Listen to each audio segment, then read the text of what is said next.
Police is yet to issue an official statement on the matter, but it doesn't change the fact that we already have the reports about this sad incident.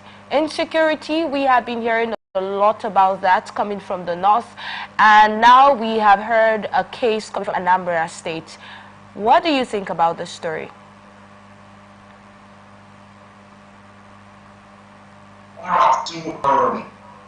Practically, it's condemnable. Everybody is going to condemn this when you get something like this, that you get into a community and you fire on unarmed people who probably were going about their businesses or going about their daily routine in their place of residence or place of work. And that is really, really sad. You know, there has been a lot of issues from the eastern part of the country when it has to do with insecurity.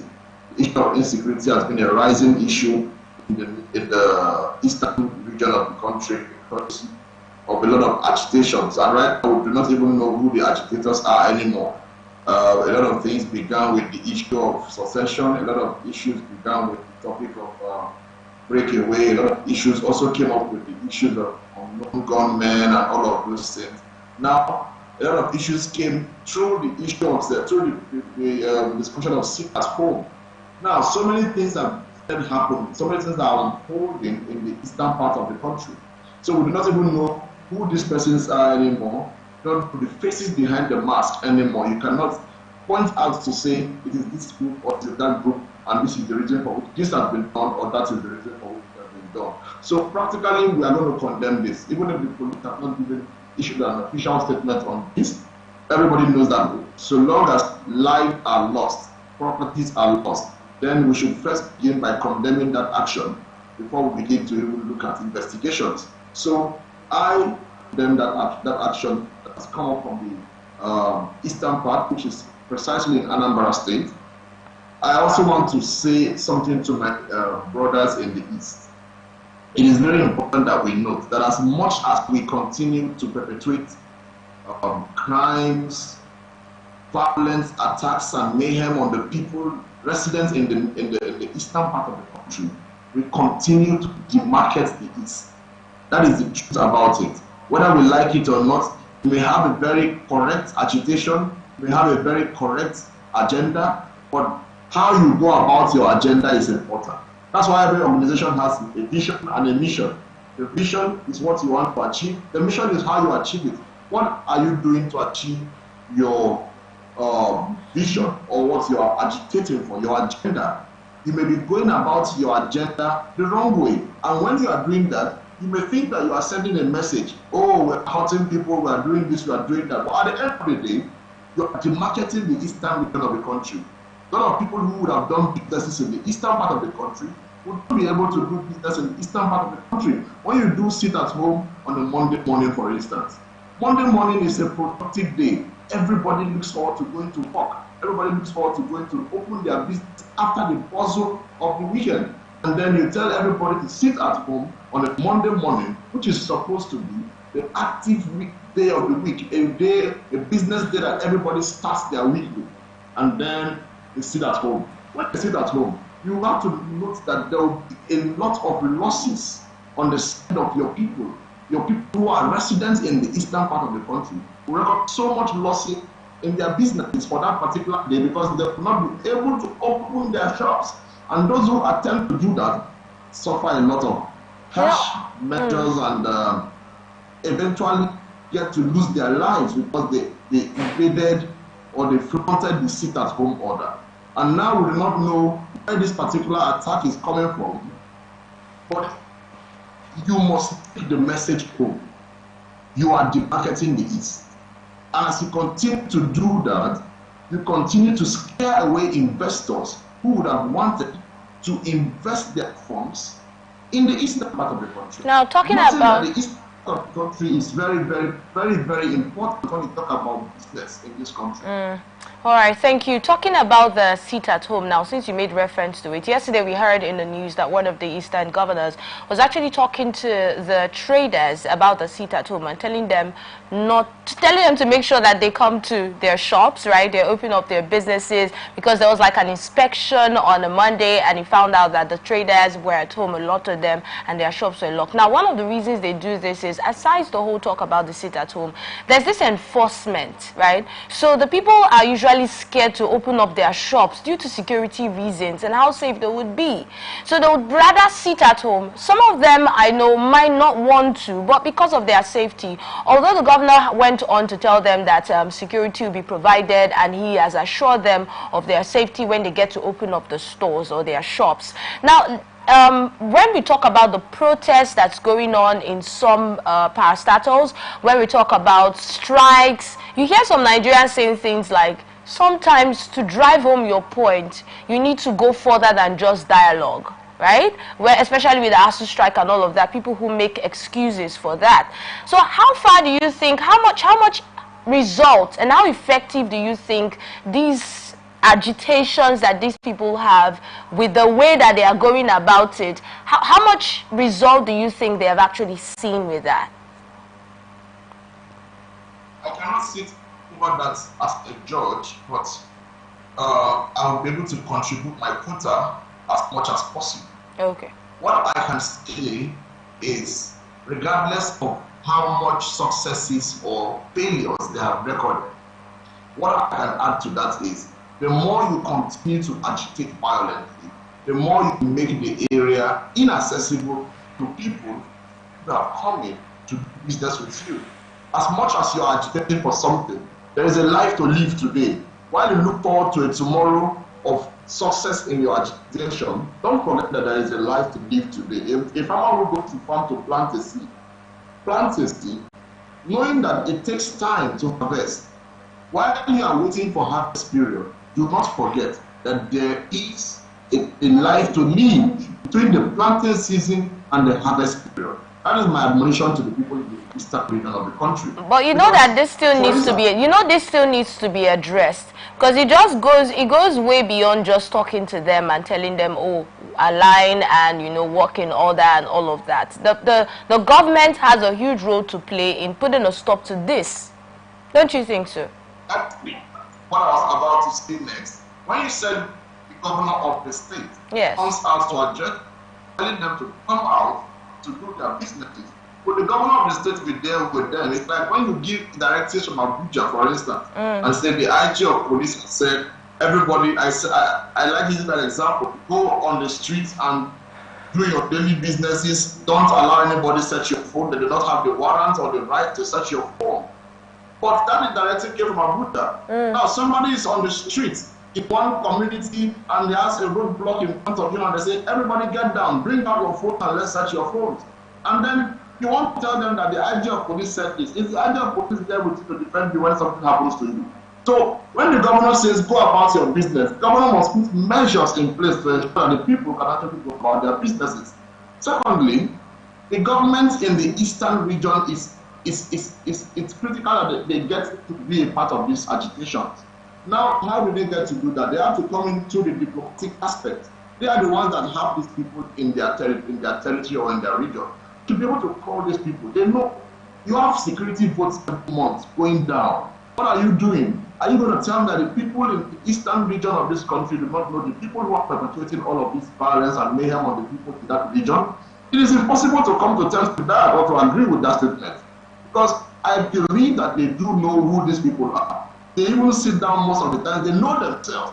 At the end of the day, the governments in the eastern region should come together, take the agitation from these people, look into it, see what can be done about it, and present this to the federal government as much as possible. Through senators that they have, they can get a legislation that can be in their favor. If somebody from all the senators and the House of Representative members from the eastern region, of course we have the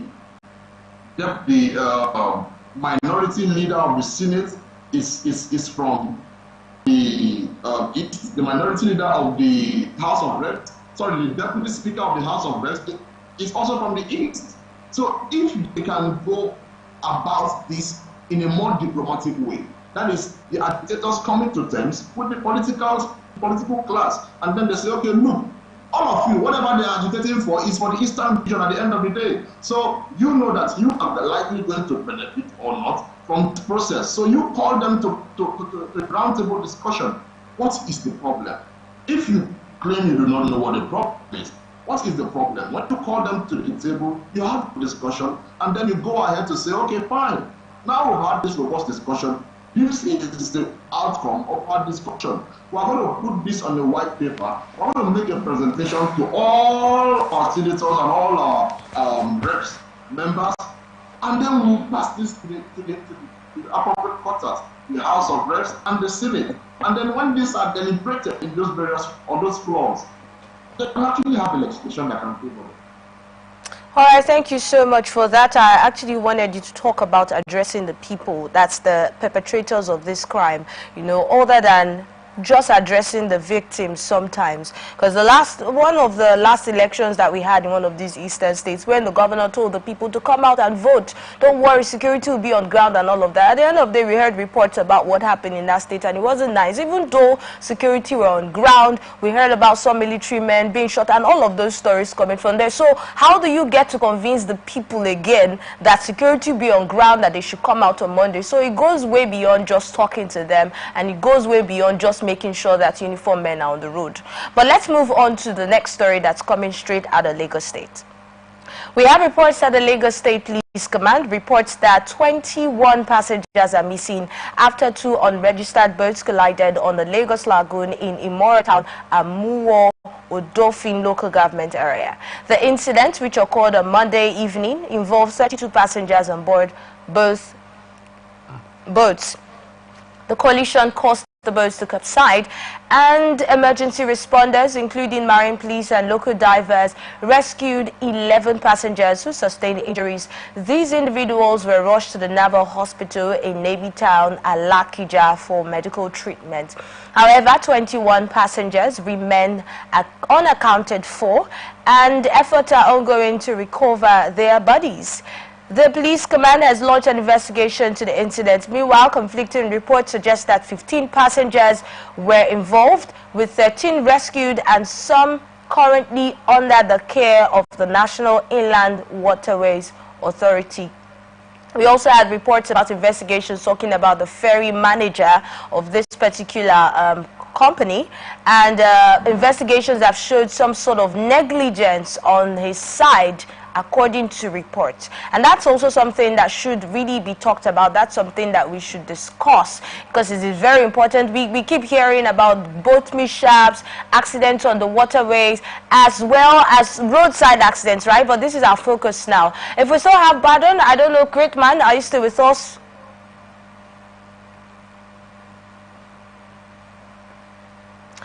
All right, great man, can you hear me? Okay, probably having network issues on his side, but we hope that he'll be back online. Once he's back, we'll definitely bring him on. But back to this particular story, I remember once we were having an interview with some of these people, some of these, should I call them, should I say boat companies now in Lagos, these waterways, the people that use the waterways in Lagos. And we heard reports that some of them have said that some of these passengers do not want to use some of these safety equipments, the life jackets and all of that. Some of the passengers prefer not to use it because they feel inconvenienced when they use it. And that was a very, should I say, funny statement to have been made, because down to when we had Junior Pope incident, a lot of people got informed that they should use the life jacket when they are on the waterway, even though we still see videos on social media where people travel through the waterways and they don't use life jackets. This is not to say that the people who lost their lives did not use life jackets, but this is something that I also want us to talk about while we have this conversation. Yes, great man, welcome back. Thank you. Okay, did you hear the update on that particular story? Yeah, it's a sad situation that we have to hear about the death of another set of people from Lagos this morning again on the news. It's pretty sad, looking at the fact that the report says that the owner of the transport service showed some level of negligence in Yes. the process. I think there should be a lot of measures put into place to ensure that those who travel through the waterways have the most appropriate protective equipment that can keep them safe. At least we know that accidents will happen. We know that things are going to occur. But obviously we should be quite prepared. We should not treat those things with negligence or pretend like they're never going to happen. Everything is not about religion or faith-based. You say, okay, cover and cover. When you want to get covered properly, do the right thing and then be covered by the blood. It is important, or whatever faith you operate. So it's important that whoever is in charge of that transport system should be called to book. They should bring that person to book. The person, is important that that person comes to explain why the level of negligence, and that should be punished as much as possible. That person should be fined, or that company should be suspended for a while, or until they are able to put in the necessary preparations to commute passengers from one place to the other. I also want to thank the rescue team and the operatives who were able to rescue 11 people from this boat crisis. It's important that we also thank our agencies when they're doing the right thing and when they are able to come to the rescue of the people. Also, our emergency management system should also be more effective and more apt and quick to responding to emergencies. All right, let's also look at the monitoring system. Go on. I think that is a constant travel route for commuting passengers from one place to the other. Then there should be some level of sea security and emergency response on the sea, because I know that they're able to they even have checkpoints on this. Those things. There should be a level of the emergency system right on the sea, so that it's not when the mayhem is fully unleashed that we begin to call for the emergency team. While it is going on, they are already within that terrain to ensure that they're able to jump into action as swift as possible. All right, let's like you said, that is something that should actually be looked into. But down to the monitoring now, to make sure that these companies carry out the measures that they are supposed to carry out, strict monitoring. That's also something that should be discussed.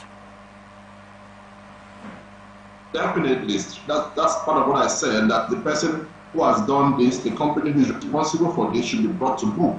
When that is done, I will mention a strict measure of a possible suspension of their services until they are able to comply. There should be a level of compliance with the required standards. So definitely that talks about monitoring. There should be a monitoring committee or a monitoring agency that handles the whole process of onboarding a water transportation company. Before you become certified to run the waterways, exactly, you should be able to go through an onboarding process where they are checking through their checklist to ensure that you meet all the points that have been highlighted. Definitely, I think that is going to save the day as well. All right, let's look at this story coming from the presidency, where we have reports that President Bola Tinubu reiterated his commitment to still using advanced technology to enhance transparency, efficiency, and foster strategic partnerships for Nigeria's sustainable development. Speaking at the 54th Annual Accountants Conference in Abuja, he emphasized his administration's focus on institutional strengthening and a culture of accountability. Represented by Budget and Economic Planning Minister Atiku Bagudu Abubakar, Tinubu outlined key reforms to digitalizing revenue, consumer credit, and agriculture, aimed at stabilizing the economy and promoting inclusive growth. He also acknowledged the critical role of accountants in ensuring transparency and resource management in governance. But going over to the overall statement about the president vowing to leverage technology for development, that's looking at the various sectors that we have now and using advanced technology. Great man, I would like to get your thoughts on this statement.